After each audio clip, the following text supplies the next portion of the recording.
అందరికీ నమస్కారం. నా పేరు ప్రసాద్ చిగిలిశెట్టి. ఈ వీడియో జనసేన పార్టీ మీద ఏబిఎన్ ఛానల్లో తప్పుడు ప్రచారం చేస్తున్నారు, దాని గురించి ఈ వీడియో చేస్తున్నానండి. జనసేన పార్టీ మీద మొదటి నుంచి కూడా ఆంధ్రజ్యోతి ఛానల్ ఒక విష ప్రచారం చేస్తుంది. వాస్తవాలతో పని లేదు వాళ్ళకి. ఏదో ఒక వార్తను తీసుకుని ఆ వార్తని మా జనసేన పార్టీకి అంటగట్టేస్తారు.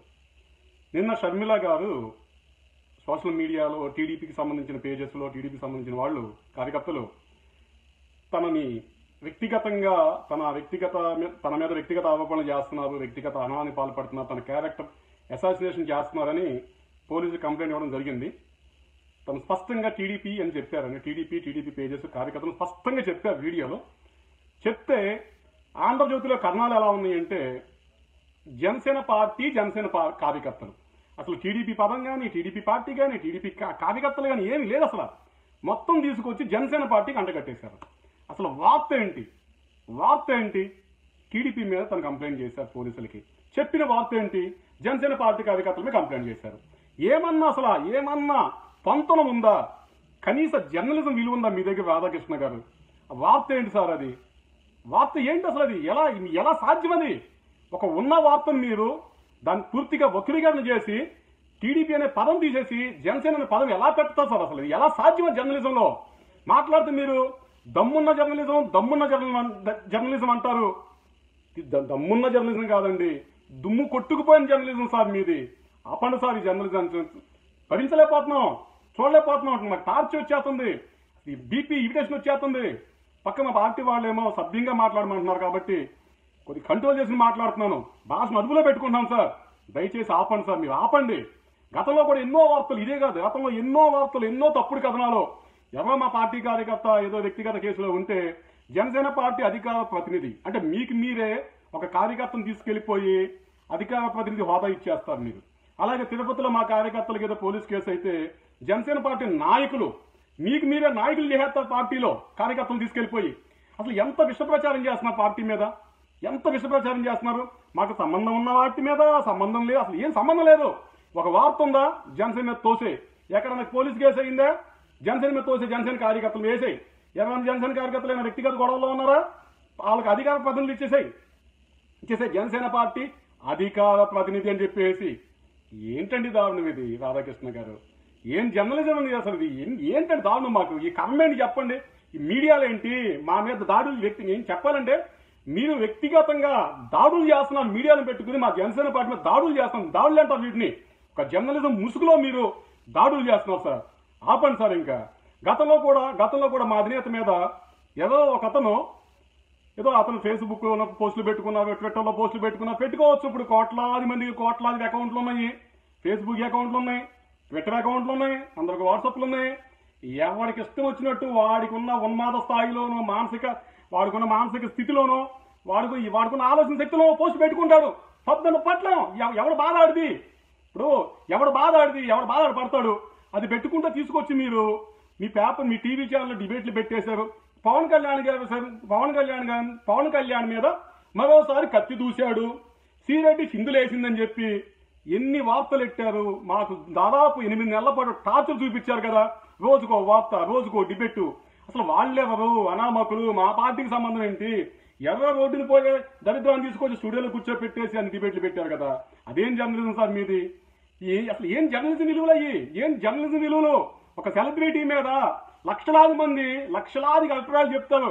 ఒకడు తిడతాడు, ఒకడు పొగుడతాడు, ఒకడు ప్రాణం ఇచ్చేతన్నాడు, వాళ్ళ కోసం సిద్ధపడిపోతారు. ఒక సెలబ్రిటీ మీద, అలాగే ఒక రాజకీయ నాయకుడి మీద సమాజంలో భిన్నాభిప్రాయాలు ఉంటే భిన్నమైన వ్యక్తులు ఉంటారు, భిన్నమైన స్పందన తెలియజేస్తారు. దానికి మీరు ఒక వ్యక్తిని తీసుకొచ్చి, ఒక మహిళను తీసుకొచ్చి టీవీ ఛానల్లో కూర్చోబెట్టి ఎంత రచ్చ చేశారు, ఎంత రాద్ధాంతం చేశారు సార్. సరే పోనీ ఏదో ఒక వ్యక్తి చెప్పిన దానికి మీరు అంత ప్రాధాన్యత ఇచ్చారు కదా. 2 రోజులు కూడా కాలేదు, నాదెండ్ల భాస్కర్ గారు టీడీపీ ఫౌండర్ ఎన్టీ రామారావు గారితో కొంతకాలం జర్నీ చేశారు. ఆయన ఎన్టీ రామారావు నుంచి స్వర్గీయ పెద్ద ఆయన చనిపోయారు. చనిపోయినంత మాత్రాన ఆయన చేసిన పనులు ఎక్కడ పోవు కదా. వాస్తవాలు కప్పెట్టలేం కదా. కొన్ని వాస్తవాలు చెప్పారు భాస్కర్ రావు గారు. చెప్తే ఏం చెప్పారు ఆయన? ఏదో ఒక గండిపేటలో ఒక పెద్ద ఆయన 10 ఎకరాల పొలం ఇస్తే వాళ్ళ ఇంటికి వెళ్ళి వాళ్ళ ఒక పాపను కూడా ఆయన పాపను కూడా వాడుకుని గర్భవతిని చేశారని చెప్పేసి కూడా ఆయన ఆరోపణ చేశారు. చాలా తీవ్రమైన ఆరోపణ అది ఆయన చేశారు. అలాగే పంచలాస విగ్రహాన్ని కూడా ఆయన గుళ్ళోంచి పట్టుకొచ్చేశారు, నేను చివాట్లు పెట్టి తబా తీసుకెళ్లి పెట్టారన్నారు. అలాగే వ్యక్తిగతంగా ఆయన క్యారెక్టర్కి వచ్చేటప్పటికి ఏంటంటే, క్యారెక్టర్ కాదనుకోండి, ఆయన వ్యవహార శైలి ఎలా ఉంటుందని చెప్పేసి బాత్రూమ్కి వెళ్తే నీళ్ళు కొట్టరు. మేనకా గాంధీ గారు కూడా తిట్టారు, నన్ను ఇటువంటి తీసుకొస్తావు, నువ్వు ఇటువంటి రాజకీయం చేస్తావు అని చెప్పేసి అని చెప్పడం జరిగింది. మరి ఇటువంటి తీవ్రమైన ఆరోపణలు చేసినప్పుడు స్వర్గీయ పెద్ద రామారావు గారి మీద చేసినప్పుడు మరి మీరు డిబేట్లు పెట్టొచ్చు కదా. ఎవరో ఒక సామాన్యుడు ఏదో పవన్ కళ్యాణ్ గారిని అంటే, ఎవరో ఒక సామాన్య మహిళ పవన్ కళ్యాణ్ గారిని అంటే మీరు డిబేట్లు పెట్టినప్పుడు మేము వీటి మీద డిబేట్లు పెట్టొచ్చు కదా, పెట్టాలి కదా. మరి ఇప్పుడు ఎన్టీ రామారావు గారితో ట్రావెల్ చేసిన వ్యక్తి మాజీ ముఖ్యమంత్రి అయినా నన్ను భాస్కర్ గారు కొంతకాలం మాజీ ముఖ్యమంత్రి చేశారు, టీడీపీ ఫౌండర్, అంతకుముందు మాజీ మంత్రి కాంగ్రెస్ లో. మరి అతను స్టేజ్ ఉన్న నాయకుడికి వచ్చి ఈ రోజు నాడు ఆరోపణలు చేస్తే కనీసం స్పందన లేదండి మీకు. మీ ఛానల్కి ఎందుకు లేదు స్పందన? మినిమం స్పందన చూపించాలిగా. డిబేట్ పెట్టండి, వార్త వేయండి. ఇలా ఫస్ట్ పేజీలో మా పవన్ కళ్యాణ్ గారి మీద పులిహార వార్తలు ఎత్తే ఫస్ట్ పేజీలో బ్యాన్ వెయిటింగ్ చేస్తున్నారు కదా. అలాగే ఎన్టీఆర్ మీద నాదెండ్ల భాస్కర్ సంచలన ఆరోపణలో అని ఒక బ్యానర్ వేసి ఒక ఫ్రంట్ పేజ్ వేయండి, ప్రజలు చర్చించుకుంటారు. అలాగే మీ టీవీ ఛానల్లో తీసుకొచ్చి డిబేట్లు పెట్టండి, ప్రజలు వాస్తవాలు తెలిస్తే అందులో వాస్తవం ఎంత ఉంది, అబద్ధమా నిజమని చెప్పేసి. అలాగే ఆ రోజు పెద్ద ఎన్టీఆర్ గారితో ట్రావెల్ చేసిన వ్యక్తులు ఉంటారు, వాళ్ళని కూడా తీసుకొచ్చి టీవీ ఛానల్ కూర్చోబెట్టండి, ప్రజలు వాస్తవాలు చెప్పండి. ఎందుకు చెప్తలేదు మీరు ఈ రోజు నాడు? ఏమైపోయింది మీకు? అంటే మీ దగ్గరికి వచ్చేటప్పటికేమో మీ వ్యక్తిగత విషయాలు వచ్చేటప్పటికేమో కప్పెట్టేసుకుంటారా? ఇప్పుడు నందమూరి నారా ఏది అంటే ఏం లేదు, నందమూరి నారా కుటుంబాలు 2 కుటుంబాలకు మీరు పనిచేస్తారు. ఇప్పుడు నందమూరి కుటుంబం మీద ఏమొచ్చినా సరే కప్పెట్టేసుకుంటారు, వ్యక్తిగత కప్పెట్టేసుకుంటారా? మిగతా వ్యక్తుల మీద, ముఖ్యంగా చిరంజీవి గారు పవన్ కళ్యాణ్ గారి ఫ్యామిలీ మీద, మెగా ఫ్యామిలీ అంటాం మనం, వాళ్ళ మీద ఎవరో కోన్కిసా గొట్టంగా ఆరోపణ చెప్తే దాన్ని హైలైట్ చేసి పత్రికల్లో వేసేసి టీవీ ఛానల్లో వార్తలు పెట్టేస్తారా, టీవీ ఛానల్లో డిబేట్లు పెట్టేస్తారు రోజుల తరబడి. ఏం జర్నలిజం ఇది? ఎక్కడ జర్నలిజం ఇది? ఏమంటారు అసలు దీన్ని? అలాగే టీడీపీ నాయకుడు ఒక వ్యక్తి విశాఖపట్నం జిల్లాలో నెల్లి సాధురావు గారు అనుకుంటా, ఒక మైనర్ బాలిక మీద ఆయన కూడా అగాత్యానికి పాల్పడ్డారు. డిబేట్లు లేవు, సోషల్ మీడియా మారుమోగిపోయింది ఆ దుర్ఘటన మీద, ఆ దారుణం మీద. డిబేట్లు లేవు, మీ ఛానల్లో డిబేట్ నాకు కనపడలా, మీ పేపర్లో వార్త కనపడలా. ఏమైపోయింది? ఎవరో జనసేన పార్టీ కార్యకర్తలు ఏదో రోడ్డు పక్కన ఏదో చిన్న టీ కొట్టు దగ్గర గొడవ పడితే జనసేన నాయకులు గొడవ అని రాసేస్తావు కదా మీ ఛానల్. జనసేన నాయకులు గొడవే జనసేన నాయకులు అని రాసేస్తావు కదా. మరి అంత దారుణంగా జరిగితే ఒక టీడీపీ నాయకుడు టీడీపీ ఆఫీసులో ఒక మైనర్ బాలిక మీద అగాత్యానికి పాల్పడితే ఏమైపోయింది మీ ఛానల్లో? ఏమైపోయిన డిబేట్లు? ఎక్కడికి పోయినాయి వార్తలు? అది కాక మొన్న ఒక వార్త వచ్చింది మళ్ళీ. ఇది మన హిందూపూర్లో అన్న క్యాంటీన్లో మీ తెలుగుదేశం నాయకుల ప్రోద్బలంతో రాత్రిపూట వ్యభిచార కార్యక్రమాలు జరుగుతున్నాయి, అసాంఘిక కార్యకలాపాలు అక్కడ జరుగుతున్నాయి. వార్త వచ్చింది, సోషల్ మీడియా హల్చల్ చేస్తున్నది. మరి మీ దృష్టికి రాలేదా? చెప్పండి, మీ దృష్టికి రాలేదా? ఇప్పుడు అక్కడ జరుగుతున్న వ్యభిచారానికి లోకల్ తెలుగుదేశం నాయకులకి లింక్ ఉందంట అని మాకు వచ్చిన సమాచారం అది. మరి మీరు డిబేట్ పెట్టి దాని మీద డిబేట్ పెట్టి ఆ సంఘటన వెనకాల ఎంతమంది ఉన్నారు ఏంటని చెప్పేసి మీకు తీర్పులు ఇచ్చేస్తారు కదా. సోషల్ మీరు మీడియాలో కూర్చోబెట్టి మీ యాంకర్లు జడ్జిమెంట్ ఇచ్చేస్తారు కదా. జడ్జిమెంట్ ఇవ్వాలి మీరు కూడా. ఇప్పుడు తెలుగుదేశం నాయకుడు ఫలానా తెలుగుదేశం నాయకుడు దీనిలో హ్యాండ్ ఉంది, ఇతను నడిపిస్తున్నాడు ఈ వెబ్సైట్ ర్యాకెట్ ని అన్న తెలుగుదేశం క్యాంటీన్లో అని చెప్పేసి చెప్పాలి కదా. ఎందుకు చెప్పట్లేదు? ఏమైపోయిన జర్నలిజం మీది? ఎందుకండి మాట్లాడుకోవడం? నాలాంటి సామాన్యుడి చేత ఈ రోజు నాడు మీరు నాలాంటి సామాన్యుడు ఈ రోజు విమర్శిస్తున్నారంటే మీ స్థాయి ఎక్కడికి వెళ్ళిందో ఒకసారి చూసుకోండి. మీ మీడియా స్థాయి ఎక్కడికి వెళ్ళిందో చూసుకోండి. దిగజారిపోయింది ఈ రోజు నాడు పాతాళంలోకి వెళ్ళిపోయింది మీ మీడియా స్థాయి.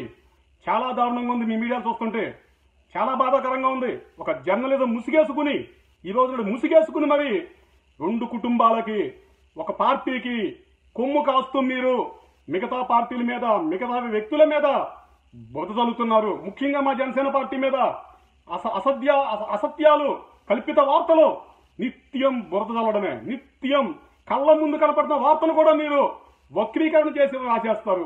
అసలు షర్మిల గారు ఏం చెప్పారో మీరేం వేశారు? పొంతనుందా? తెలుగుదేశం ఎక్కడ, జనసేన ఎక్కడ? కళ్ళు ఇప్పుడు చెవులు వినపడకపోతాకి 2 పదాలు సిమిలర్గా ఉంటే పోనీ జనశక్తి జనసేన అంటే జన ఉంది కాబట్టి ఏదో మిస్గా మన చెవులు సరిగ్గా వినపడక జనసేన అనుకోవచ్చు, పర్లేదు పోని.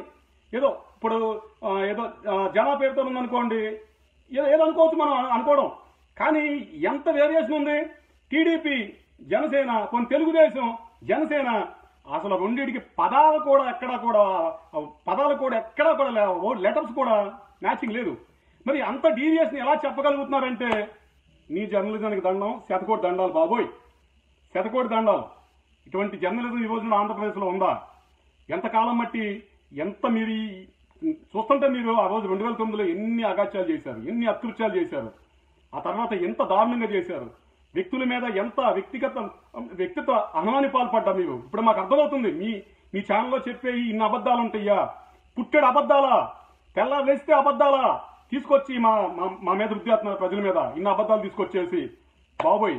ఎందుకంటే మా జనసేన పార్టీకి యాక్టివ్ అయిన తర్వాత నిత్యం గమనిస్తున్నాం మీ న్యూస్ ఛానల్స్ ఏం జరుగుతుందా అని. ఇన్ని అబద్ధాలా బాబోయ్. అంటే ఈ లెక్కన మీరు ఇప్పుడు వ్యవస్థని ఎంత నాశనం చేసేసారో, ఇప్పుడు ప్రజల్ని ఎంత తప్పుదో పట్టించారో, ప్రజల మెదళ్ళు ఎంత పొల్యూట్ చేశారో బాబోయ్. ఇప్పుడు నాకు అర్థమైపోతుంది. మీ మీడియాలో మొత్తం ఈ ముందు మనకి బ్రాడ్కాస్టింగ్ అసోసియేషన్ ఏదో ఉంది, అయ్యా ఒకసారి చర్యలు తీసుకోండి అయ్యా, వీటిని ఆపేయండి అయ్యా బాబు, మా రాష్ట్రం నుంచి దరిద్రాలు మాకు వదిలించండి స్వామి, వదిలించండి, చర్యలు తీసుకోండి, సుమోటో కేసులు తీసుకోండి. మీరు వాళ్ళు నిత్యం అబద్ధాలు చెప్తున్నారు, దయచేసి తీసుకోండి సార్, దయచేసి తీసుకోండి sir. Please subscribe new waves. ఇలాంటి మరిన్ని మంచి వీడియోలు కావాలని కోరుకుంటున్నారా? అయితే పక్కనే ఉన్న గంట సింబల్ను క్లిక్ చేయండి. అలాగే సబ్స్క్రైబ్ చేయండి.